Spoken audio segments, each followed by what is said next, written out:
seating is all about what's going on in the stage, not what's going on in the audience. The one exception to that is the gods. This doesn't really show it, but above this lower balcony, there'll be an upper balcony at the back. These were the cheapest seats, and very often they didn't have seats at all, so that they could cram in as many people as they could. And here was still a good deal of disorder going on, and a lot of heckling of the performance and so forth. So if you can access that reading on Life in the Gods, you'll see quite how tumultuous and interesting it could be. Any questions about any of that stuff?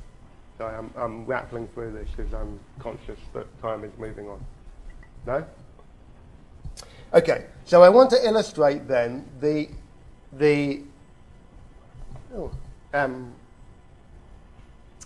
emergence of a new type of national mass commercial culture by taking the example of organized sport.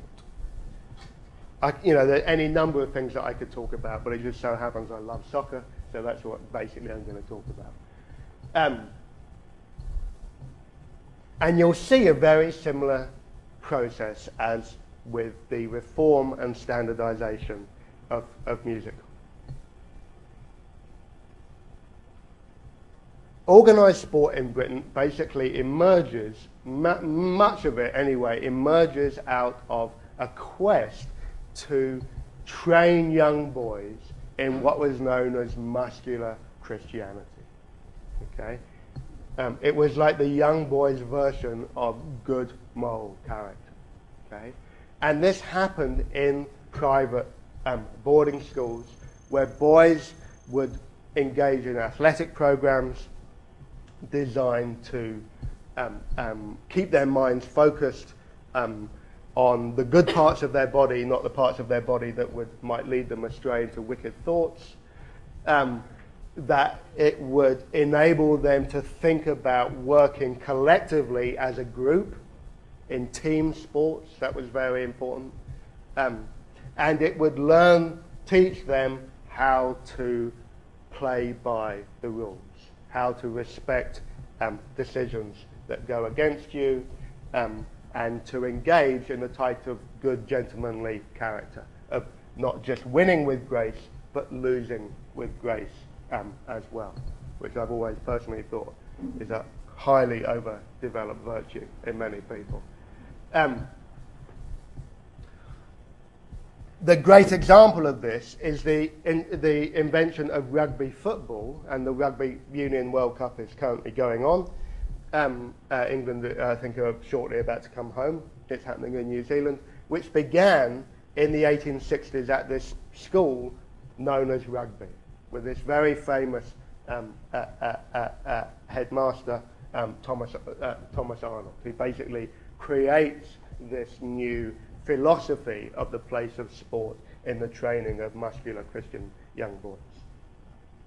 So even though these types of organized sports emerge out of a thing of being able to respect other people's opinions and to be able to engage in teamwork, by the 1870s, 1880s, what you have is the development of nationally standardized rules and professional organizations who would then police them. Okay? Up until that point, someone playing rugby in rugby would play by one set of rules. Someone playing rugby in Glasgow would play by a different set of rules.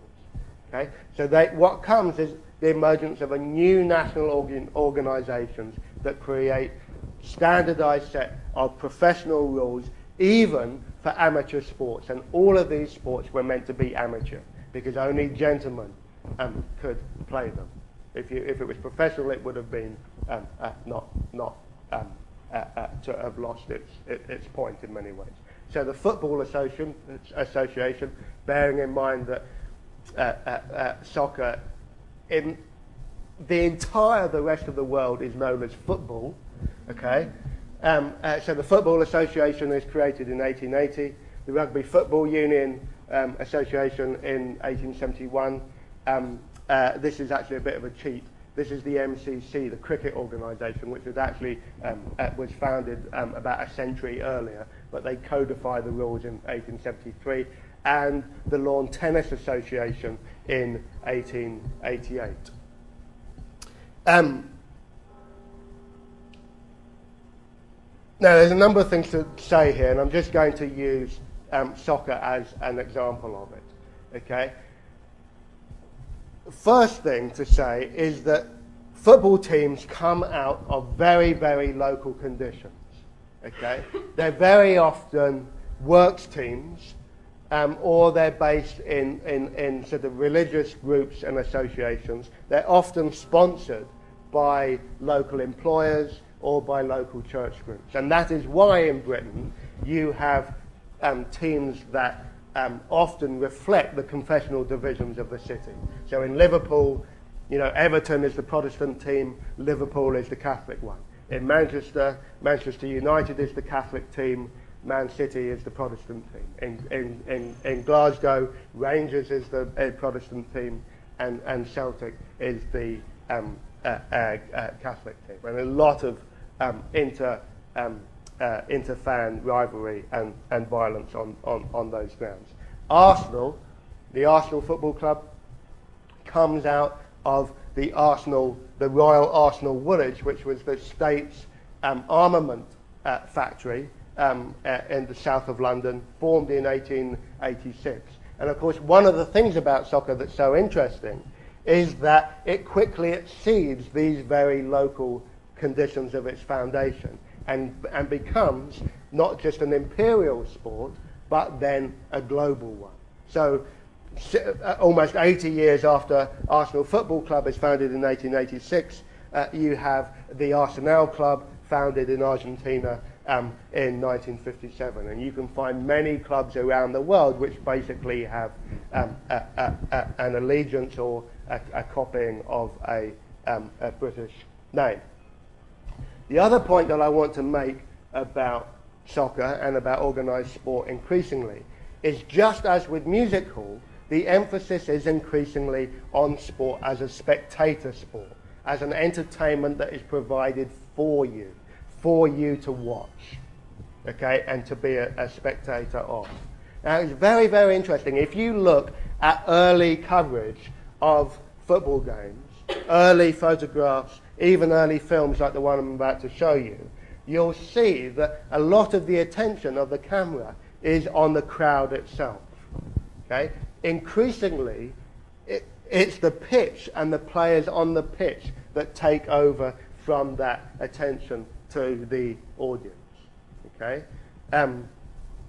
And so today, you very rarely see pictures of the fans watching. It's all about the so-called entertainment on the sport. So I can't resist this. I'm going to show you a very early clip of Newcastle playing Liverpool in 1901. If I can get this to work.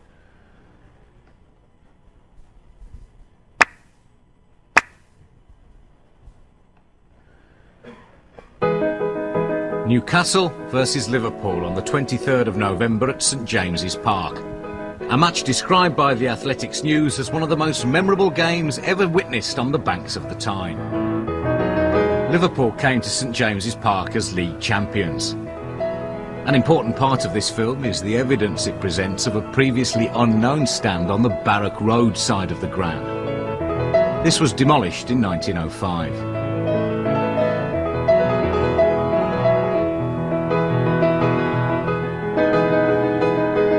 Although it's difficult to make out the action and the players, the Liverpool man here seen giving the ball to the referee is their inspirational captain and Scottish international Alex Rowe. So quickly gets into sort of anoraks talking about famous players, but the point that I want you to get is basically these walls of people that you see all the way around the ground, and the way in which the camera is incapable, because of its size, of being able to follow the action. So when these films are taken, they're taken primarily to get shots of people at the game in the audience, so that when the reel is then played in the local cinema, people will say, "Oh, look, there's me, I'm on camera." That was the point, okay? a completely different dynamic to that which happens now. Now, this is my last slide, so I'm not doing too badly.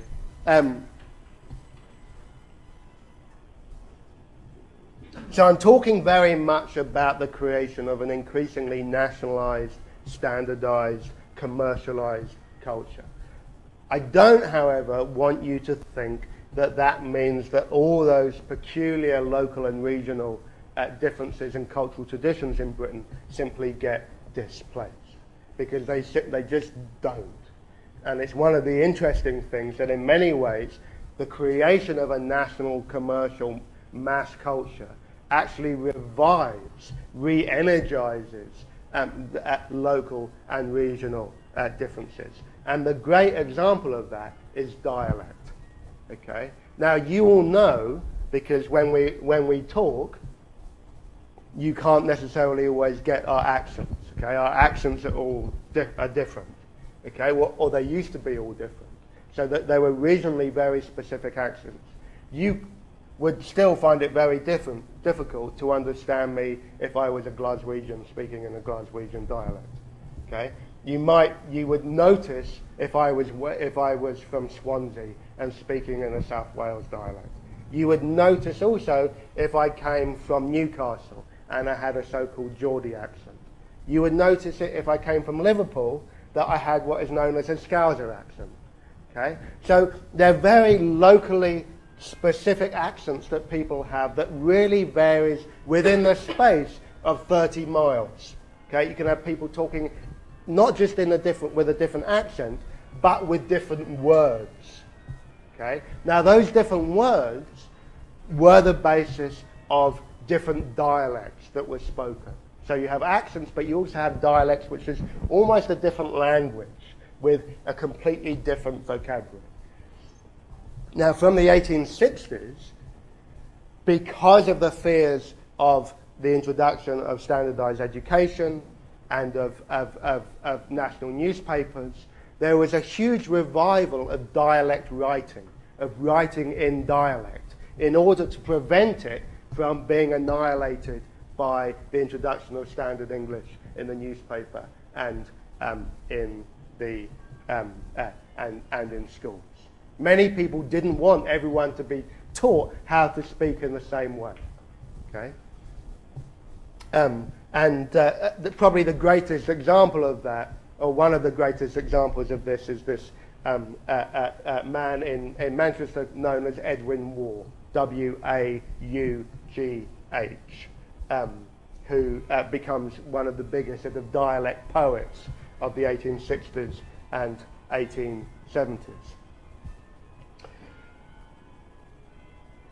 The other interesting new difference is the proliferation of new migrant cultures in Britain.